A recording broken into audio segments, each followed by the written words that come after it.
Good morning, Good morning. everybody. Welcome to Berlin. Welcome to the Naturkunde Museum. We're so happy to have you here.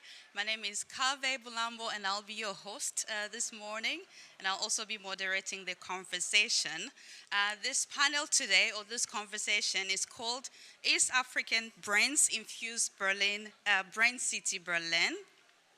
And in this conversation, we want to explore the role of specialized education centers in Eastern Africa and Southern Africa in fostering scientific innovation and addressing specific regional challenges using science. So a lot of the panelists and presenters are working in these regions, and they will share with us their knowledge, their expertise, and the works that they're doing on the continent to foster the science community on the continent. And before we get into that, I'll just like to give a little brief introduction about myself and my work. And we'll get a presentation about BLACKINTECH Berlin, which is an organization that I founded here in Berlin with the goal to collect, network, and bring together the African and Black diaspora working in the technology industry in Berlin. And potentially we want to also grow Germany-wide and use that influence. I will say use that influence for where, but I would love to have the presentation on the screen so you can see where this is going. But before that, welcome again, and I hope you'll enjoy the conversation today. And if you want to share this meeting right now, it's also live, so if you go to Science Week Berlin, to this conversation, there's a link that you can share with somebody to watch. Okay, I just need to get the remote to go back and forth. Yeah, so that is BLACKINTECH Berlin. This was our last meetup, this photo, and it was actually a celebration of Africa Day. Every May, we celebrate the day to try and see how the African diaspora living in Berlin and Germany can use their knowledge, resources, and expertise to advance also the work that's being done on the continent. And as you can see, it says BLACKINTECH Berlin, but we also have a lot of people who are also brown, and also we have a lot of allies that identify with the cause of our organization. And so our vision, which was just decided, and you want me to come here? You can't see. Okay, sorry. So our vision, we've decided to put out this bold vision to support 10,000 young African professionals of African descent. 10,000 young African professionals to enter and succeed in the technology industry by 2030. When I presented this vision to the group, they actually said, "Why don't you say 1 million?" So I just want to be realistic a little bit and say 10,000 by 2030. But the idea is we accelerate the work that we do, we can actually get to 1 million. And again, the goal and the center, the mission long-term is to unite, to empower, to include, and represent the Black and African professional working in the tech industry in Berlin and Germany. If you've done a little bit of research, Berlin is the second largest tech ecosystem in Europe after London. And I'm very hopeful that we can actually overtake London now that the UK is not part of the EU. So we might as well overtake them. In becoming the greatest. So some of our programs are focusing on networking and community building, coming together to share ideas and experiences. We also focus on mentoring for career advancement. And so this is where we provide a lot of coaching and skills transfer from those that are very experienced in the community to the ones that are just entering the industry or just starting out their careers. And lastly, we create job opportunities with our partners, corporate partners here in Berlin, and make sure that the market is accessible to the young Black and African talent in the market. So our footprint, we just start with a little bit of research. Only 3 to about 7% of professionals working in the tech industry are Black or African. And this statistic is actually based from data collected in the US, but I'm hopeful that we can actually collect data in the EU as time progresses, but this is the numbers that we're dealing with. And also just in general, Germany has about only 1 million of a population that that has African roots. So it's a very limited number that might not get us to the goal of reaching to 10,000 or 1 million if we do not connect to the African continent. But within this little numbers, we have a good footprint right now in Berlin and Germany. We have about 1,200 members on meetup.com. We have 400 members on our WhatsApp group, and we have 4,000 plus members or social media followers right here in Berlin and Germany. So over the years, starting from 2019 to now, the vision and the work that we do is gaining momentum, and we want to take this opportunity to continue to accelerate the representation and inclusion of Black and African professionals in the IT space. And the reason why we're here today is because this year we're embarking on a project called Africa Berlin Network.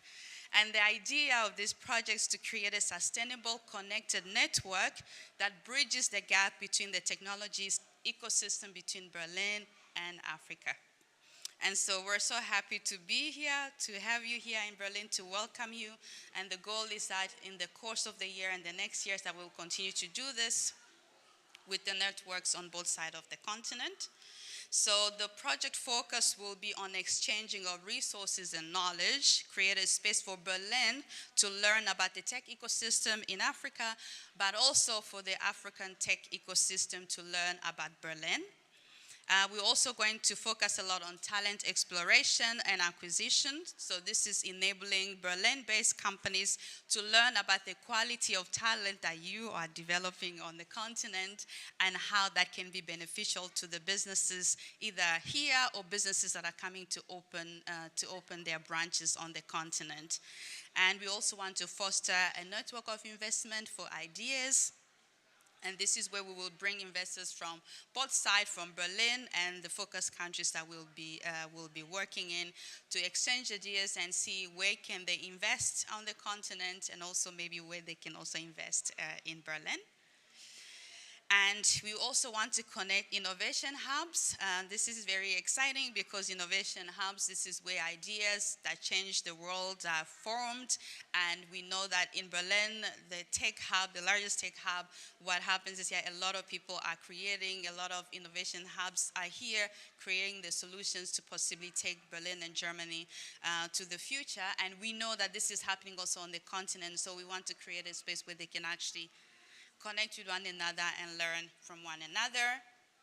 And lastly, we hope that this project will be able to increase cultural understanding between the two regions, that we will have a good, that Berlin and Germany will have a good perception about Africa, the quality of talent that's there, the quality of the tech ecosystem, and at the same time, maybe also interest our young people working and developing their own talent to take interest in Berlin, maybe, and see if this is a place where they can build their own skills as well as they accelerate their careers in tech.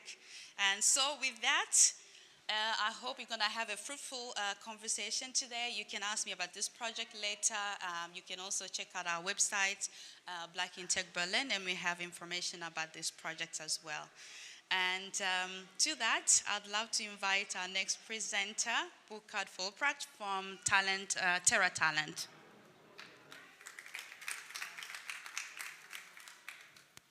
Thank you very much for bringing me on the stage, KAVE. Thank you for your presentation. Nice to see you all here in Berlin. I think, KAVE, we are both a little bit Berlin biased. I am worked for the city of Berlin for nearly 20 years. I think you met some of my colleagues at Monday morning at Berlin Partner. So I was responsible manager for international affairs at Berlin Partner and talent acquisition. And when it comes for this talent, this international connections, there has been a strategy in Berlin for years, what kind of markets Berlin should enter in. In Africa, as a continent, was never on the list. And I think 3 years back, there was an opportunity to create something like what we call a watch list. And on this watch list, we put Africa, and then we decided, okay, this Africa is too big, according to Berlin. Berlin is only a city. And then we came up with 4 destinations, that it was Egypt, that it was Ghana, East Africa, and South Africa, where we have to dig deeper in. And a little bit the same topics, like the startup scene, the innovation background, and the talent for that. And we have been able to create a network, the Africa Berlin Network, and KAVE is now going on further with that project, now with a tech focus. Now it's Berlin Tech Network, and this is like the basis where we can work on. And with the project before, we have been able to send delegations to Africa, and this is where we met with IUCA in Kampala. That was like one of the first things where we got in contact, and now I'm so super happy that you are here and have this sort of a second step of cooperation, and I would love to see that there is more cooperation coming on. I think there are so many possibilities of cooperation. You already met, I think, a lot of potential partners, stakeholders here in Berlin and in Germany. I just came up for this small presentation, like 3 levels of cooperations. I just name it students, academic, and institutions, as we have here a scientific background. And this is a little bit a personal view from my perspective.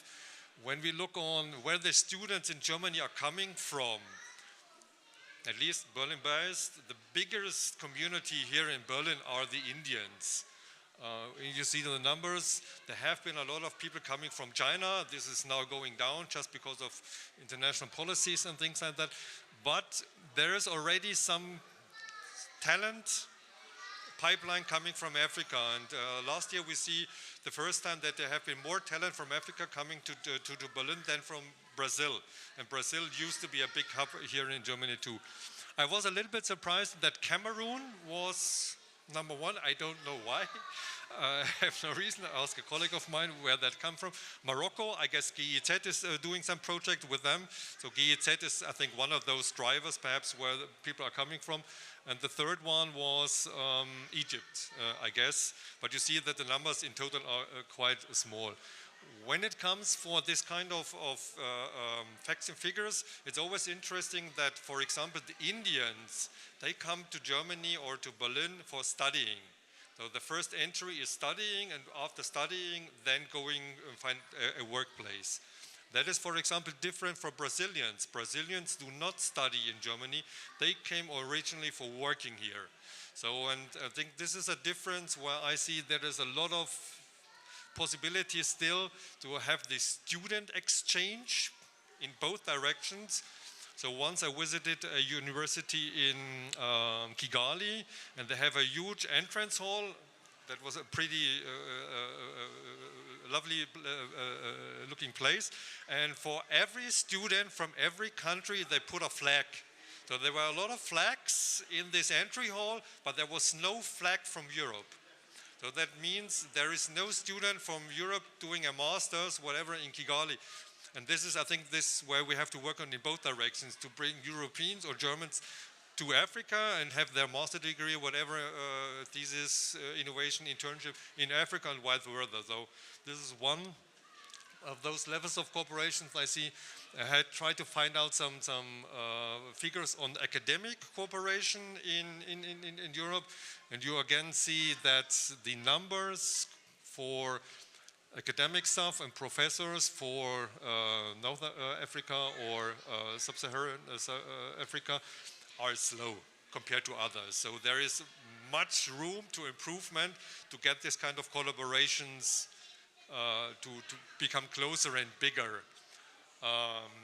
Again, I know that what's going on in Berlin, but I think you have corporations all over Germany, so there is something going on in the end, but the total numbers are not that big. So the last slide, in that sense, institutional cooperation, I don't put something in that because this is, I think, where we have to discuss. So I know that there is a lot of things like there is with the Technical University in Berlin with the HTW, University of Applied Science, they have an East African hub already. They try to come up with a blockchain conference together with a conference in Adama, Ethiopia. So I know that we have a German university in Egypt. So this is for me a very good example why we do not have more German universities on the continent, because that brings a lot of potential in cooperation. We have the GEZ with all those kind of projects. We have the Federal Employment Agencies. There are a lot of stakeholders where we can build corporations, but this is why I see that this kind of conference now is perhaps a starting point to fill that slide with a lot of examples when we meet next time to have this kind of pilot projects and developed project where we see, okay, cooperation has started and is growing. This is my last slide, Terra Talent. I'm just sort of resigned from my job for the city of Berlin and now set up a company where we try to build this kind of bridges between especially Africa and German business, the German Mittelstand, because I think there are so many opportunities, and this is why I'm happy to be here. And now I'm looking forward for the rest of the conference. Thank you very much.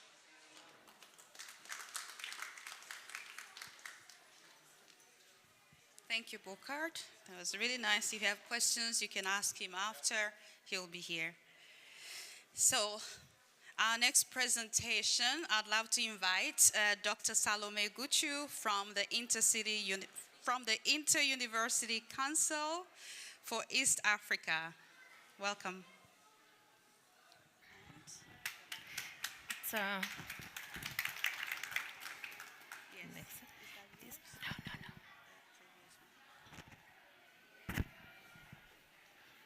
Good morning, everyone. We are waiting for the presentation to be loaded. No, this is a long one.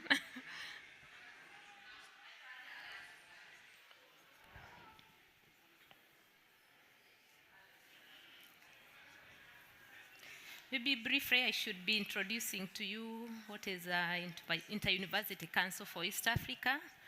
Oh, the presentation is already there. This is an organization of East Africa community, and we handle issues of education and research within the community. But for this purpose, we'll be sharing some of the research and innovation programs that we've been handling together with various partners and even part of the universities that are here.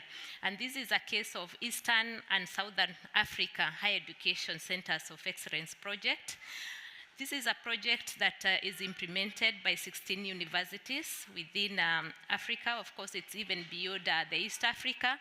And at Inter-University Council for East Africa, we are actually the project facilitating unit for this project. It's actually funded by the World Bank, and we also have other various projects dealing with centers of excellence. Briefly to highlight about this project, as I've mentioned, being a regional project, it's tackling among the key challenges. And these key challenges are the issue of inadequate number of skilled graduates. So it's issue of capacity building, issue of enhancing research output, and so that it can be impactful to the region. And also addressing, there's also a challenge of academia and industry partnerships. How do we strengthen that, including strengthening, even if it's not the big industries, the small and micro enterprises also within the region, and also the growth of issues of entrepreneurship and startups. And so for this project, the key overall goal, like I've said, it's to sustain growth, of course, to reduce poverty within the region. And at the same time, it's fed through skilled capacities. It's about capacity building. And key focus area for this project are 5. we're focusing on industry development, issues of agriculture, issues of health, education, and of course, issues of applied statistics, issues of data, because we know data is very key if you are to touch on the key components for developmental growth. So I'll highlight among the very key achievements, especially progress. The project started from 2016, it's still continuing. And among these key issues, within the 16 universities, there has been establishment of 16 centers of excellence within the different priority areas, and within the across the 8 countries that are of interest for this project. And for purposes of capacity building, 262 accredited academic programs. You see, to have quality higher education, you have also to have very targeted and strategic programs that are addressing the challenges within the priority areas. And so the project has managed to achieve within these universities strategic programs for capacity building. And out of this, throughout the period, we've achieved over 7,000 postgraduate students. And this includes a master's and PhD across the 5 priority areas. And one of the key issues is also the challenge, especially of inclusivity, especially the women. And so we highlight the importance of having women also in the higher education training. And we have out of these 7,000, 35% is a female. And this is quite an achievement, because we don't want to see that even women being left behind.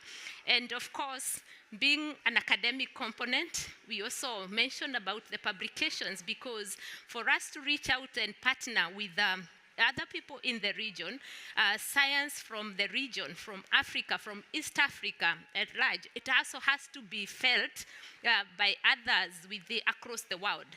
And so publications over 3,600 out of the work that have been done so far. And this is a very good indication, because we also want to see that whatever is happening within the region, even academically, is being felt out there. And also people within the group can access what is being done within the region. And of course, we would say there is direct and indirect project beneficiaries.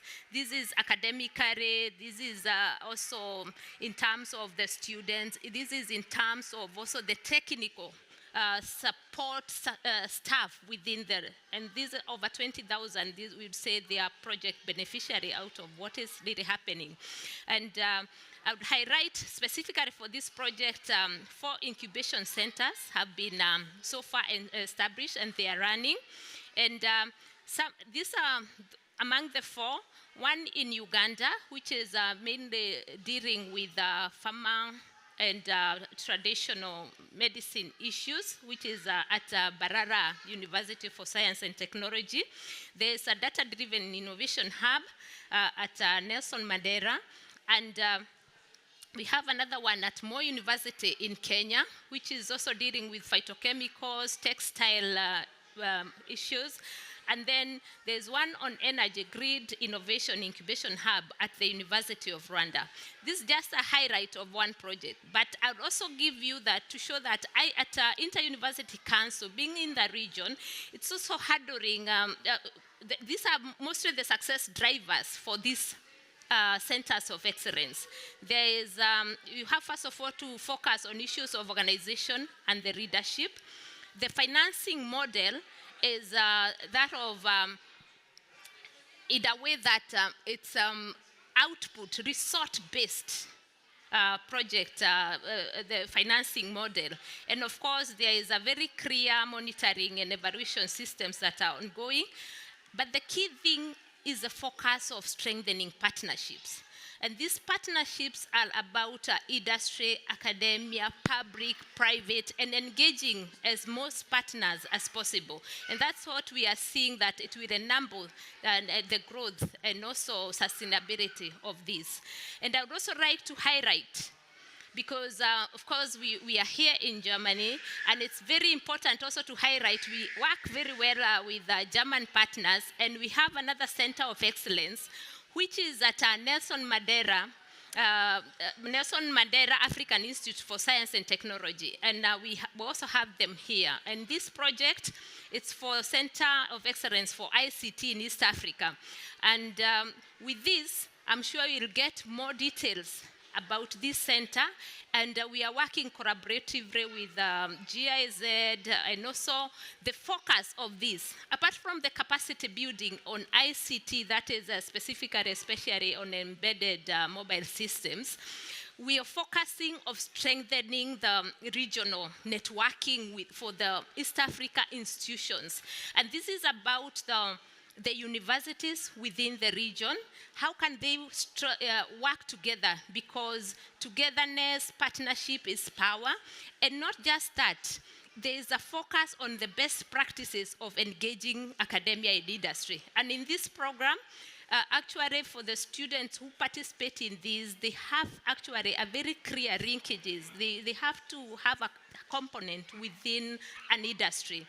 And now from this project, we are also trying to strengthen the component of the incubation centers, especially to nurture the innovations that are coming out from the students which are coming from this program under the Senate. And with that, I'll say thank you. And within the next presentation, I believe that Nelson Mandela will actually tell you more details about this center and what they are really achieving. Thank you very much. Danke.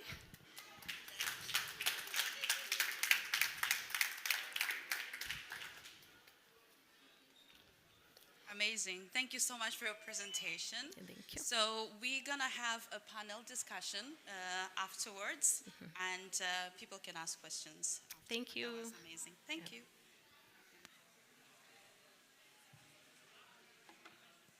So I would love to invite our next speaker for the next presentation, Professor Michael Kisangiri. Please come on stage.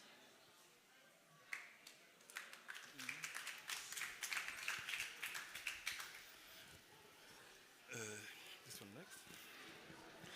Hello, everyone. Oh, this side. Yes, I'm going to present about the Center of Excellence for ICT in East Africa. My name is Sangari Michael. I'm the center leader.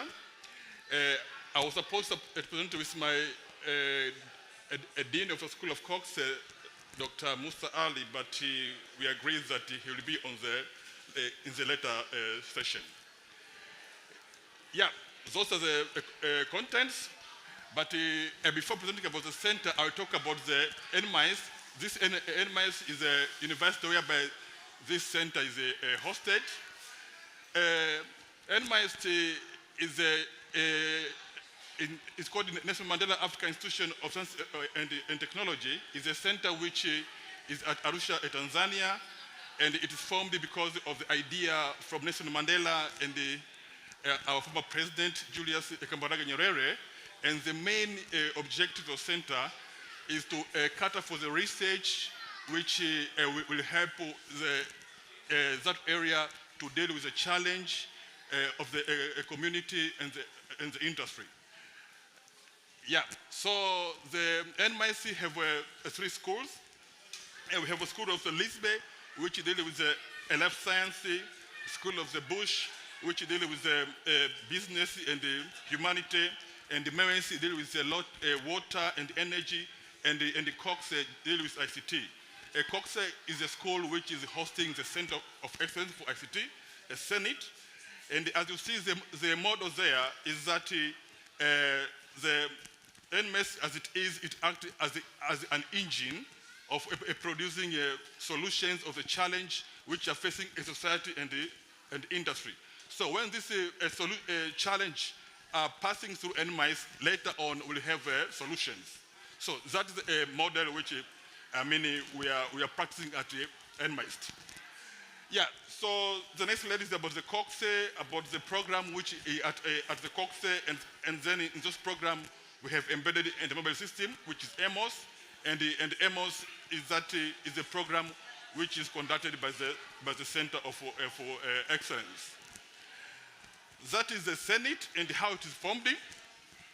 Senate it is formed by the German government and East African community, but it's a key objective is to cater for the ICT solutions which will help the key economic area of East Africa.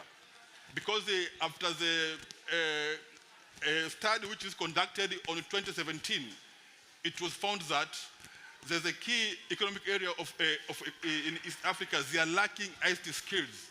So that's why East African community and the German government came with an idea of starting a center which will upskill the ICT knowledge of the young people within the East African region.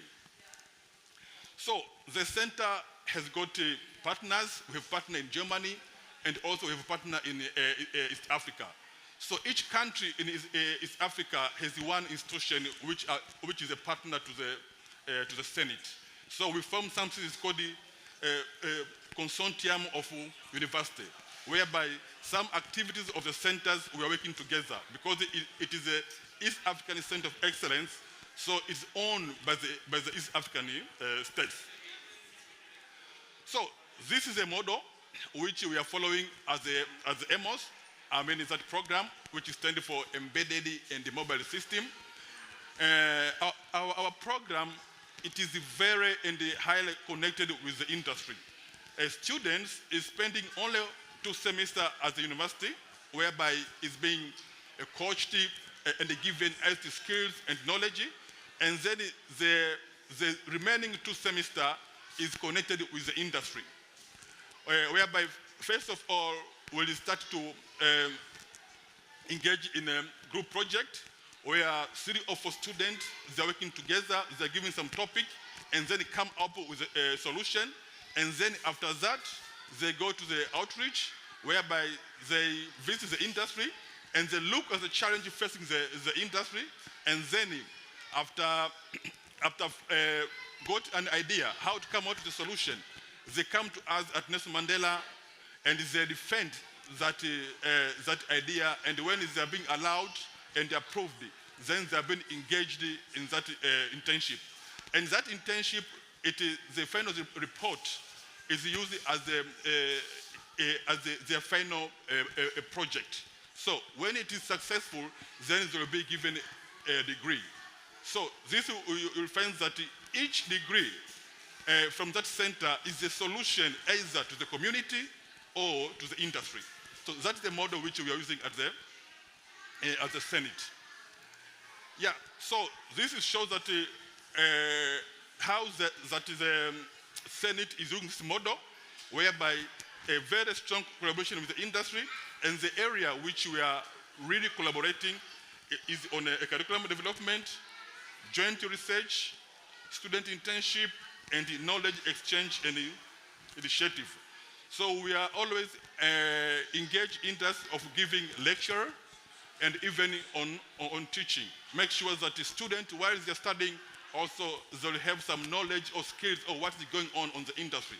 So after graduating, when they're being employed, they'll not be new about what activities which are going on the industry. So this is a kind of model which we are using at the center. So those are the pillars of the Senate, which one of them is the master degree of EMOS. Second one is the partnership. Partnership with industry and the partnership with the institution across the region. And the third one is the training. So we are also giving training to some of institutions. If, for example, institution is coming to our center telling us that they are lacking some skills, whether on cybersecurity, machine learning, and so on. So what we are doing is that we create a short training. I mean, it is a tailor-made. I mean that we discuss the area which they are missing some skills. Then we create that a training and we are giving them. So those are the key pillar. our master degree program, partnership, and also training the community and industry within the region. So the center has a lot of achievement. I don't know if you can read there. Yeah. First of all, we have successfully hosted 5 cohorts of in total around 146 students, of which 112 were given scholarship, and 70% of them were female. I think that this is one of the most successful institutions in East Africa, whereby we have 37% of the students which are female, because remember that this EMOS is about science and technology. So to have female 7% engaged in science and technology is not something easy. And also we have established active industrial cooperation with some of the key company industry within East Africa. That was not easy because in East Africa, industries just have that habit to shy to collaborate with the university. But we tried it a lot, and with the help of GSZ, we have secured about 5 MOU, but that's not enough. We want more and more. And also, we have conducted summer schools, and this month also we conduct the 4th one. So each year we conduct one summer school, and also we did capacity building. We did also several guest lecture from the industry. And last year we had our first international conference on technological advancement in embedded and the mobile system. We called it ECTA EMOS, where student projects and outputs were showcased and also published. So we have several of them. These are others, whereby also we've collaborated with the 2 innovation hubs of Start Hub and Westerwelle. Yesterday I came to know that Westerwelle is also here in Germany, but they're branching in Arusha, Tanzania. So we'll soon have a MOU with them to help our students in the development of their innovations. And also we have established the support of NMS alumni network, and MOU with the universities.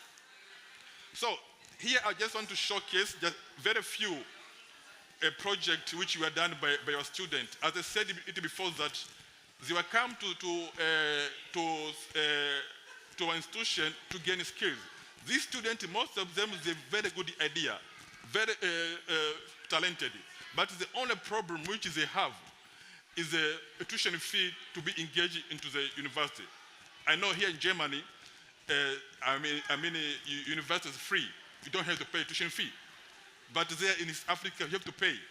And based on the economic standard of the people there, if it does not get a scholarship, it will be very difficult to have those brains. Some people is very very talented, a lot of skills, but because they're coming from the poor family, it will be very difficult to get them.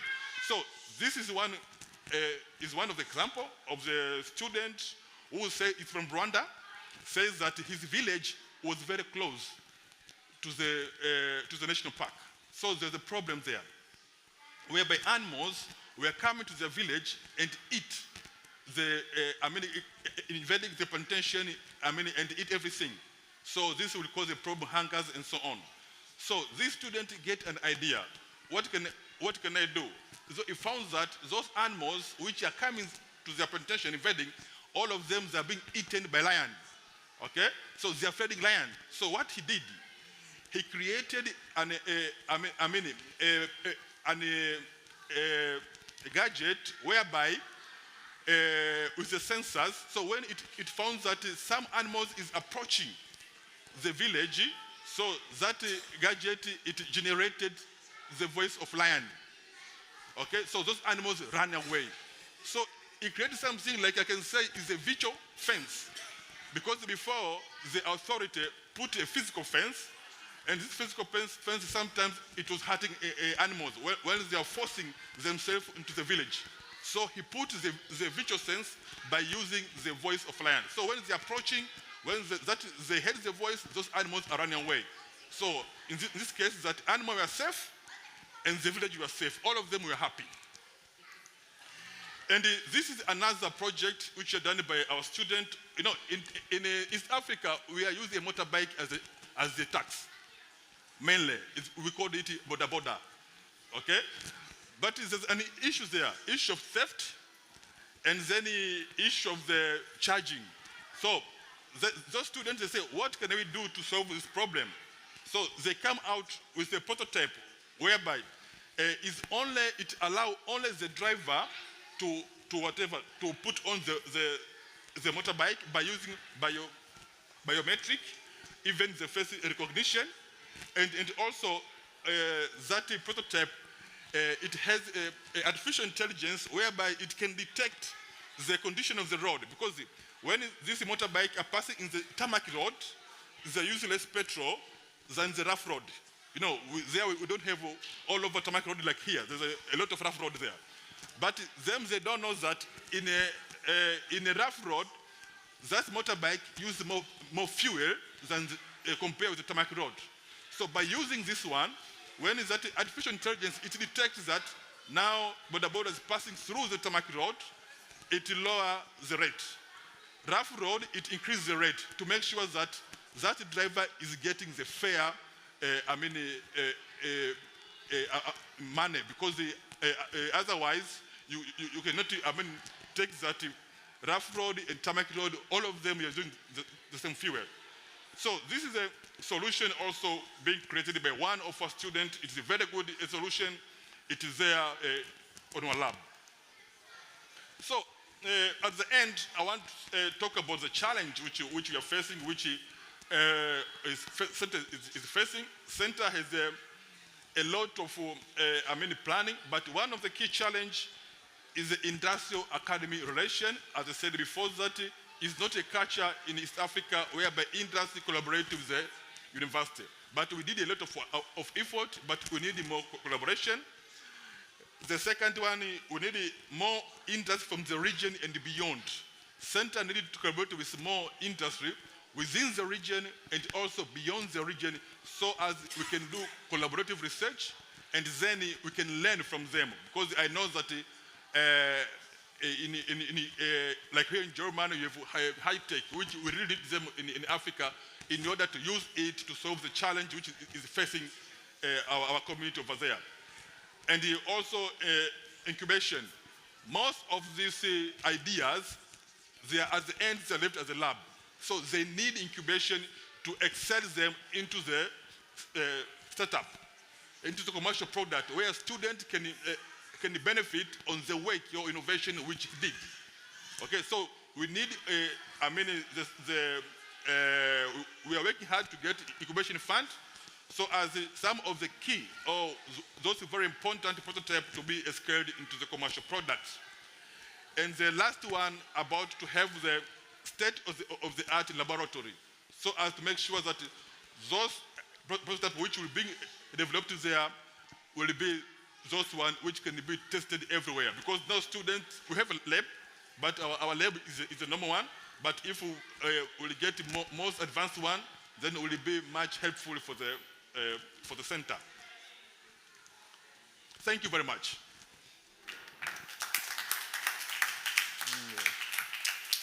Very much, Dr. Kisangi. And thank you. I've been inspired by these presentations. Have you also been inspired? Yeah. Thank you to all the presenters. Maybe give them a hand of applause again.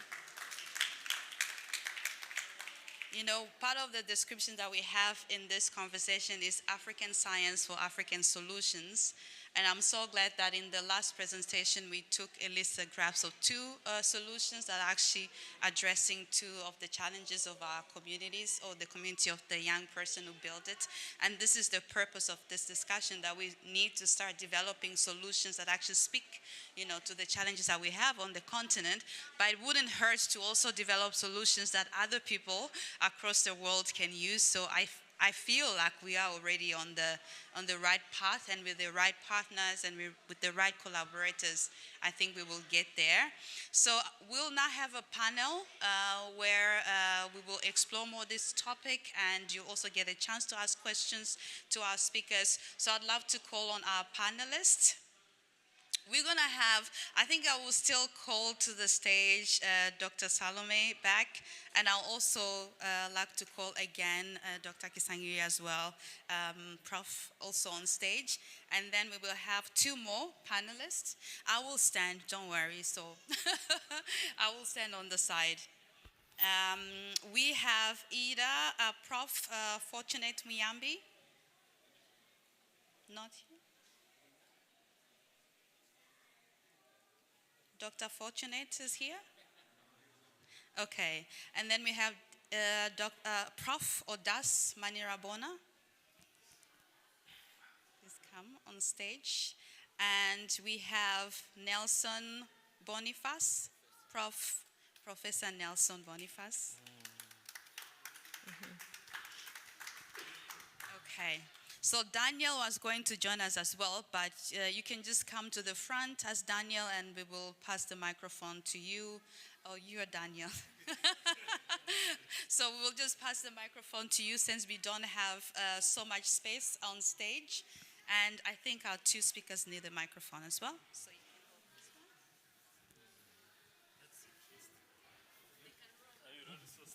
You can, I don't know if we can make a little bit... We don't want you to fall, Dr. Salome. We don't want you to fall down. Okay. I think you can come here, so you can bring your chair here. Make it any KAVE. Oh, you go back a little bit. Wait, go back a little bit. So that you have space. I think you can have a better stand here. So I will come on the other side door. Yes. Okay. Amazing. Thank you. African solutions for African problems. Yeah, sure. Well, this is not an African problem. It's just a stage problem right here.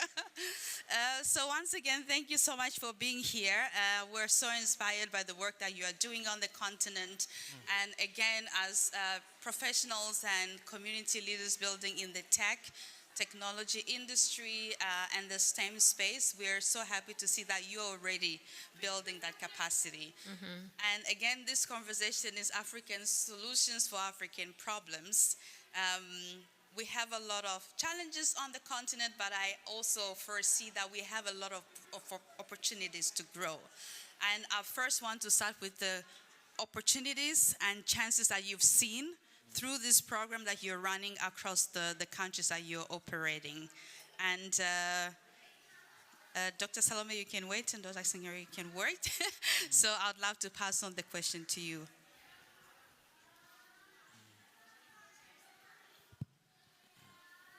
Yes. What are some of the opportunities and positive aspects that you've seen because of this work in the countries that you operate in? It's on, you can just speak here. Thank you so much. I am Prof. Odas Manirabona, Director of the University of Burundi. Through presentations, we noticed that in Africa we have many opportunities and we have many talents. And in this way, I see that we are focusing on solving problems we are facing up, and that collaboration is still a good way to achieve our goals. However, I can add that we still have problem of training many young people, and after they still have no job after universities. It's still a challenge for our youth and our population. However, if universities and the countries are together, they can solve many problems, and the technology is there to help us go on going forward. Thank you. Okay, thank you so much. And Daniel, we spoke a little bit earlier about what you're doing on the continent. And given the fact that I spoke a little bit about the diaspora in Europe working in the STEM industry or who are operating in that area, what sort of possibilities do you see that we could influence or we could contribute to the work that you're doing? Yeah, thank you so much. It's true that I head the global diaspora for the Rwandan community abroad. And when I saw the presentation going on, I found that there are many opportunities that our diaspora, especially on the continent of Africa, together on the Europe and especially on the Bahrain side, we would bridge the gap of the knowledge sharing. There is a lot that the Africa has and can learn, and also there is a lot the Europe has. So through using our diaspora networks, can also bridge the gap, because I came to realize that if even you look at what is being conserved here, most of those animals, those are the ones I believe they came from African continent. So when you look at the knowledge the diaspora has, would bridge the gap between the investment and also the gaps that we need to bridge. Reason being that when we collaborate with our diaspora network, we are already collaborating with the government indirectly, because these are the same networks that are reporting to the ministries of foreign affairs, and also they are looking at the opportunities. They should be the bridge between Bahrain and also our respective countries. I would give an example that most of our foreign affairs ministries, they have all established a diaspora desk. And this diaspora desk that is there, even at the East African community level where I am, we have also established EU and also the East African community diaspora. We want the technology and innovation not to be left behind as the region. So in so doing, the collaboration between our region and using our diaspora would be easier. The reason is that these are the people who are dealing with indigenous groups or within the grassroots here. So when you look at, like now, if you remember before COVID, we had what we call Rwanda Day in Bonn. And it brought all the investors and all African diasporas, and it attracted all East Africans, and the German industries together with the East African industries, they were together interacting through the diaspora. So I wanted to say that we can also expand this collaboration for the science, like Bahrain science, to also penetrate within our diaspora networks, because they are the ones who know our challenges and our opportunities back home, and the same again, they have already identified the opportunities we can take back. So that's the bridge I see in between, that using our diaspora can also resolve the gaps that we have identified between this side of the Europe and the side of the Africa. Thank you. Thank you so much, Daniel. My next question is for you, Dr. Salome. And you spoke a little bit about the impact that you've had on attracting women or female students into your program. Do you have an example of what strategies you use to actually get those 37%? And also, why is it that you find that women are not initially attracted to join the tech or the STEM programs that you run? Well, for the women, especially to encourage them, we have a very strategic and targeted way in that if it's scholarship opportunities, especially for higher education, we have specific calls that we say this is a specific call for women, and this is not needed to lower the bar in any way, because there are women who are qualified, but sometimes they tend not really to apply. So we have specific targeted call for scholarship for women, so that you try to raise the numbers. And if you allow me also to comment on one of the key opportunities that I see in these kind of programs, and how do we, it's an issue of utilizing the creative and inquisitive youth. We know we have very creative, inquisitive, and increasing number of youth in the region who are ready to run. So it's opportunities on how we can engage them further. I had to bring that on board. Thank you so much for that answer. I'll just take this next question to you, Prof. Kisangari, and that is on the challenges that you mentioned around industry and academia relationships, but also you talked about incubation.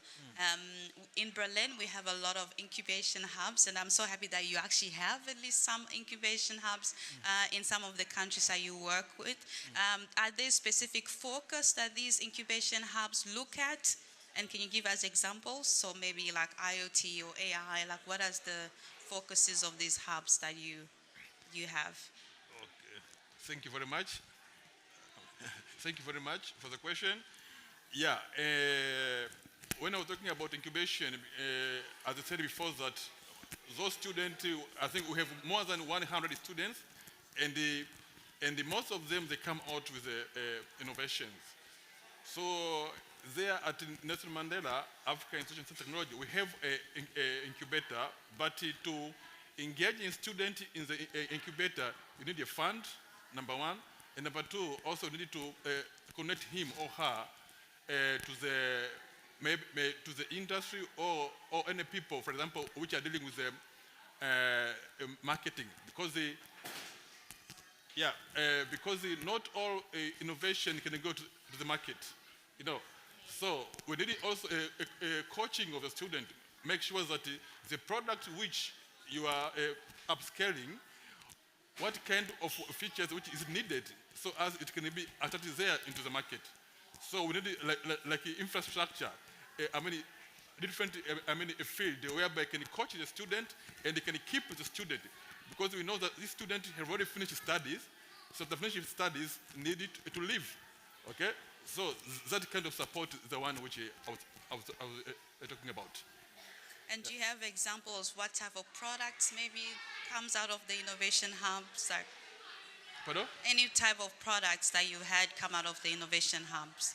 Yeah, so far at Nelson Mandela as an institution, we have one product called nanofilter, whereby staff at Nelson Mandela, they innovating like a filter for the water, because the water there has some kind of chemicals which when kids are drinking, later on they affect their teeth. Okay? So like fluoride, something like fluoride in the water. So one of the staff and the student came out with a filter called the nanofilter, which it filter out that fluoride and makes the water to be safe for drinking. Okay, so that's one of the products from the innovation from that hub. Amazing, thank you. And for you, Prof, I would love to ask in terms of the caliber of talent that's coming in general out of these programs that you've created. Do you see that reaching the demand or meeting the demand of partnership, for example, in Germany? How do you manage to kind of see the balance in terms of like, okay, our students have developed to this capacity, but Germany is looking for this standard, and let's try and meet the standard of what potentially our partners could be, and perhaps Germany is just an example, but maybe you have other countries that you partner with. Yeah, thank you. Thank you so much. You're welcome. Actually, first of all, we have a pool of candidates, and we have proper infrastructure to train those in ICT, agriculture, business, and engineering. The way I see the development of science in Berlin, we have visited some of the institutions here, is very high. And if you go back to our countries, for instance, areas of great potential, which is agriculture, for instance, we have a lot of products. At the universities, we have a proper infrastructure where we set these kind of skills, teaching students agriculture. If you connect them with business, we could actually assist those students to innovate and our staff to change the products that we have. For instance, we have the problem of preserving products, like if I take examples of tomatoes, oranges, bananas, they are not yet preserved even to be used after the harvest, so that we have banana throughout the market of the year in all seasons. After the season ends, then the bananas won't be in the market, or grapes or oranges, etc. Now, to meet the standards of Europe, we need first to learn how to preserve those. But we have started. For instance, there are live examples. We have a will of the government of Germany working together with the government of Tanzania.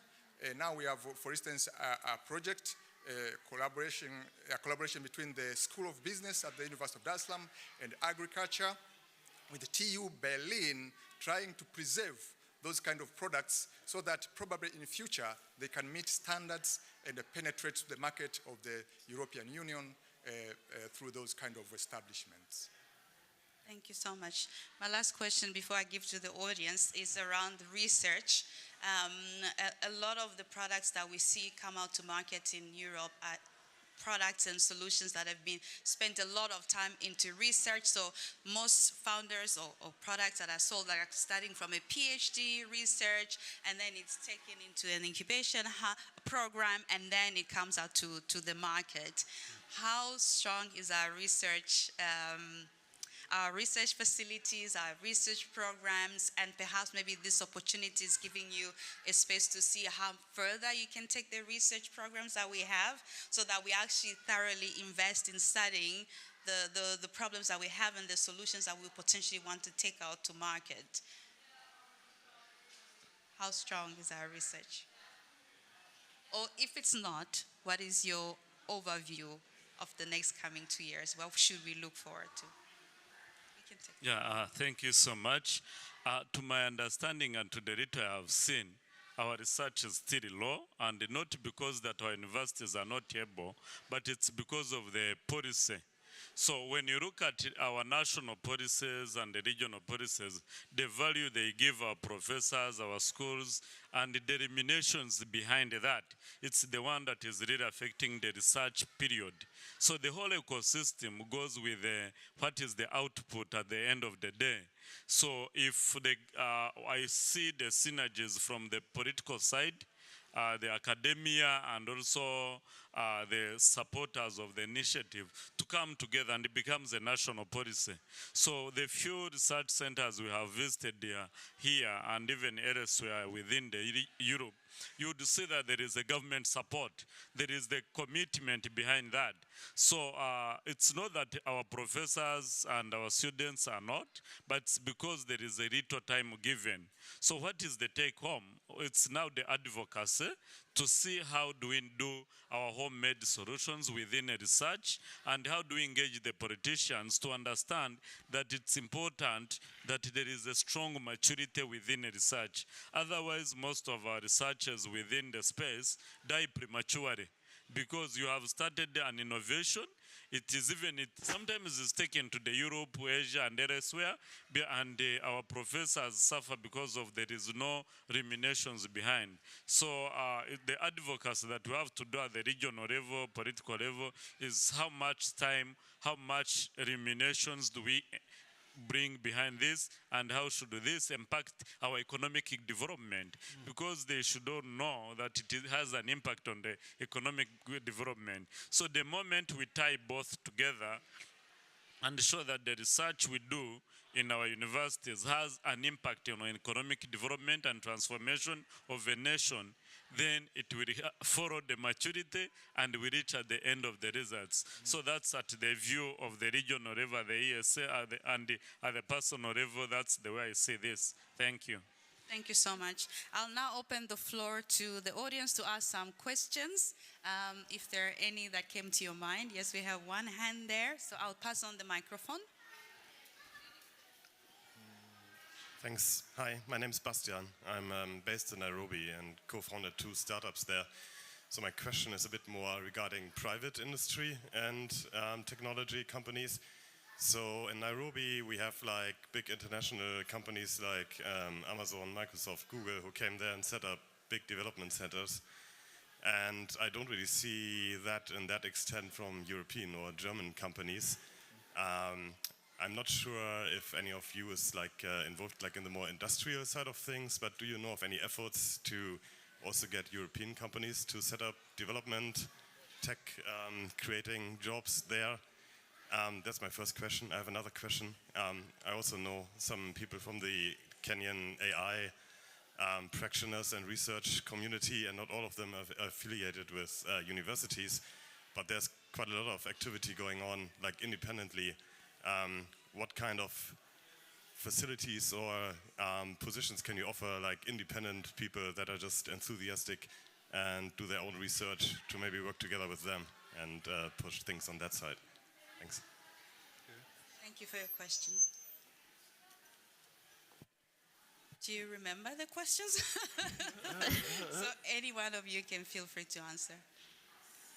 I guess from the first question is there are a lot of private companies setting up offices in Kenya, for example, but they're more American. So do you know why we don't have European or German companies trying to set up centers in the countries that you operate in?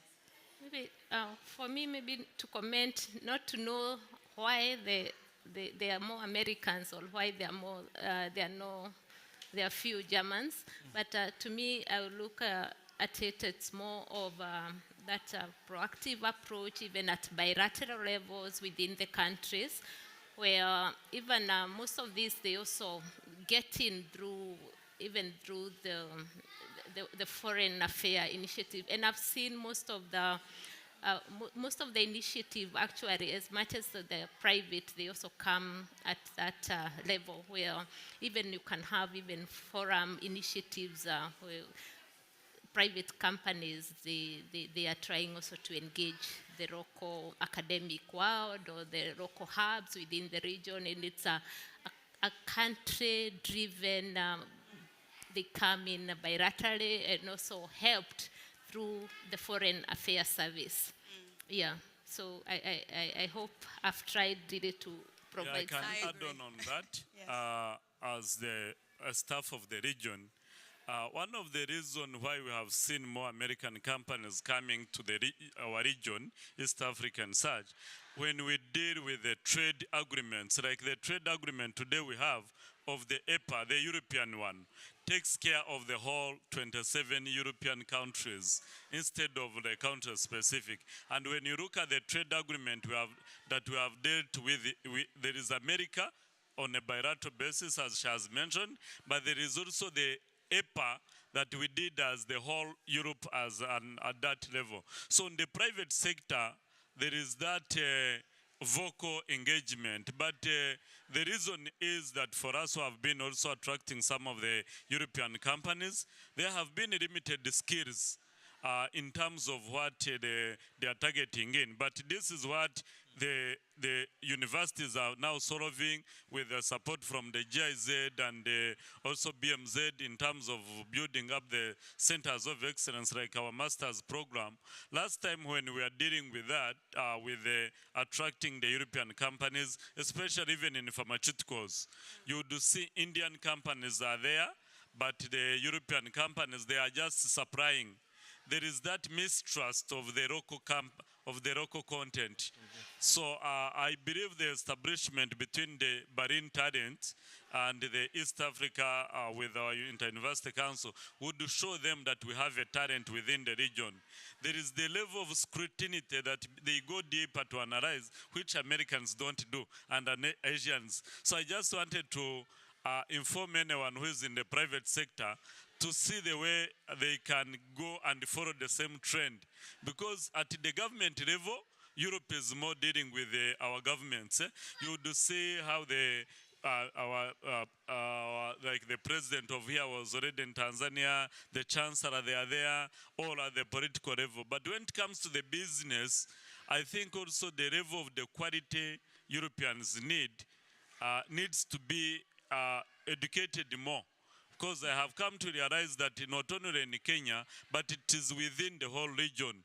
that there is Indian penetration, American penetration, Asian penetration, China, but Europe, because they wanted more skills, but the Inter-University Council, together with the Nelson Mandela, has solved the case of the gaps now, which would now show the Germans and others that we now have the skills that people can now use. Because even the level, there is one of the software companies, sorry to say, because I'm also on the software side, we were giving them the programmers. They were coming from Europe, of the company I will not mention. But when they looked at the degrees of our staffs from Nairobi University, University of Dar es Salaam, others, they said, no, they are not accredited in our system. So that is the level we want to raise awareness, so that at least our universities can be recognized, that they can also be on the market to compete. While the Americans, for them, they don't mind. All they need is output. And the Asian, that's something that I came to realize. But on the, as she mentioned, on the bilateral basis, our Secretary General has, of the East African Community, in the last meeting when he was in EU, I think, he has also interacted with the EU Commission to see the way we can bring more private sector on the side of the East African Community. And also the East African Community, I have seen that they have now done like one tourism visa to make sure that now you can first come tour and know what's happening. You do assessment and do. Even through our East African Business Council, they are now trying to interact with creating more forums so that we can now interact and make sure that you know the skills that the African, East Africans can give. Thank you. Thank you so much. I think you can also talk to Burkhard about that, trying to assist German companies to break more into the African market. There are organizations working on making that happen, and we are hopeful that these collaborations will succeed in bringing them on the ground. And accreditation is very true for Germany, so we are working on it on this side. The other question was that he asked about, there are a lot of independent professionals or groups around AI, technology, innovation, but they are not part of institutions such as yours. So what kind of linkage, or how can you create a linkage with all these groups that are working on innovative technologies and that have access to the market, so they can actually enhance the programs that you have? I think that was your second question, Bastian.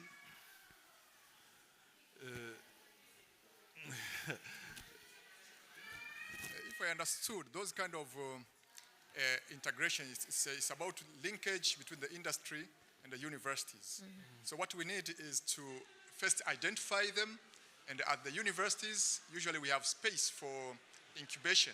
If they are small groups, actually they can be accommodated at the universities, and that could be a very good way of linking them to the environment of the university, so we can work with them, if I understood the question. Yes.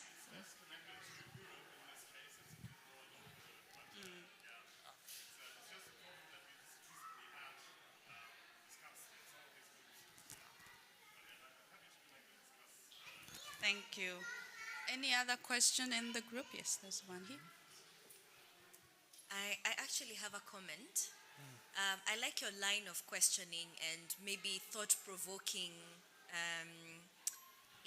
questions that you have. My two comments are with regard to diaspora contributions back to the continent. There's an element of investment that is quite high from diaspora that goes back to the continent. Just to read a little bit, we had in 2022, 95 billion remittances going back to the continent. And out of that, about 53 billion went to countries in sub-Sahara. So we're talking about Ghana, Kenya, Zimbabwe, and the rest. And 29 billion went in, 30 billion in foreign direct investments, and just 29 billion, if you're comparing the 95 billion to what got in through maybe government affiliations and foreign direct investment, it was 30 billion. 29 billion came in terms of official development aid to Sub-Sahara. So you can see that the African diaspora really do give high amounts of, there's a high remittance from African diaspora, and we look at it in terms of the risk of investment. If African diaspora can look at it at a different asset class, say angel investment, that can be very interesting to go into these innovations as we wait for governments to come in and support innovations that are going on in research. And where I see academia working more in private sector is looking at research investment. Yes, it can come from private sector, but also what we were looking at was private contract research, where we can now employ the expertise in academia to go to private sector. I can give an example of AI, that whatever is going on the continent, there's AI mapping of innovations in private sector going on.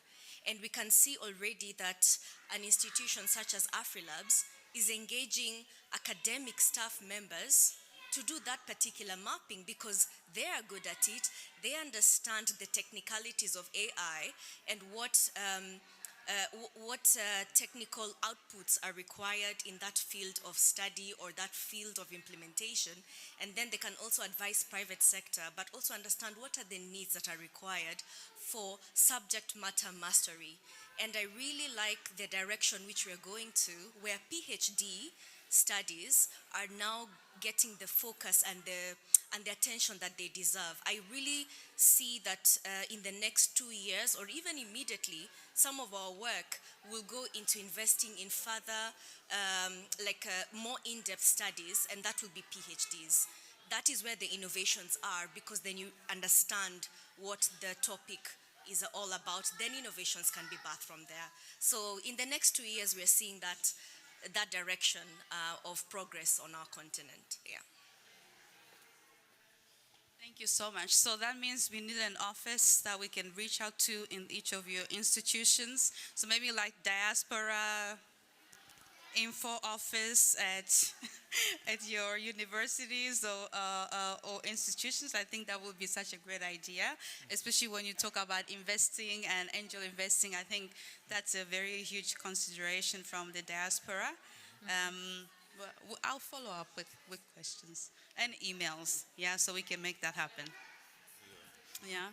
Any other questions in the audience?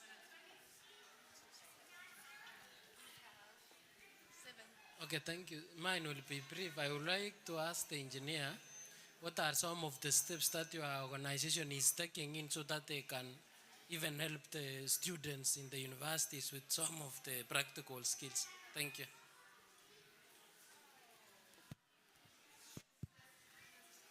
Yeah, thank you. Our organization as East African Community, one of the major efforts they are doing is this collaboration.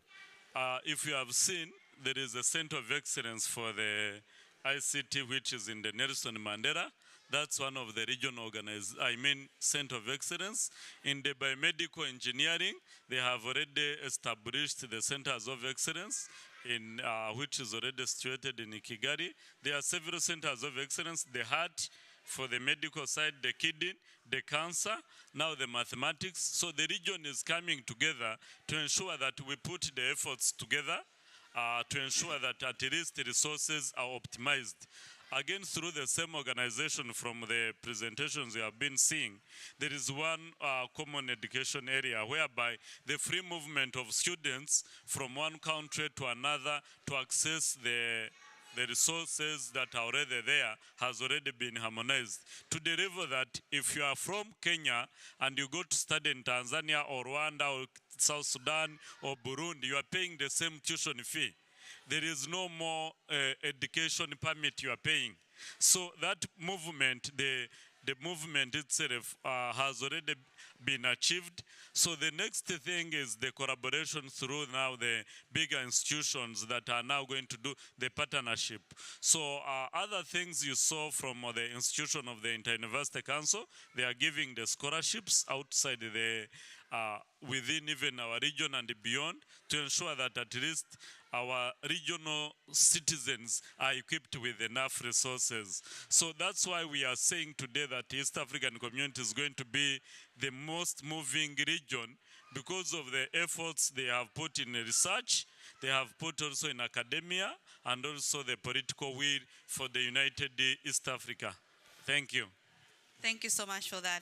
We have 5 minutes, so I just want to give you each 1 second or 2 seconds to have a closing statement about what you want us to leave us here with, well, the hopes and dreams, and what do you wish for us to take as a step, action step.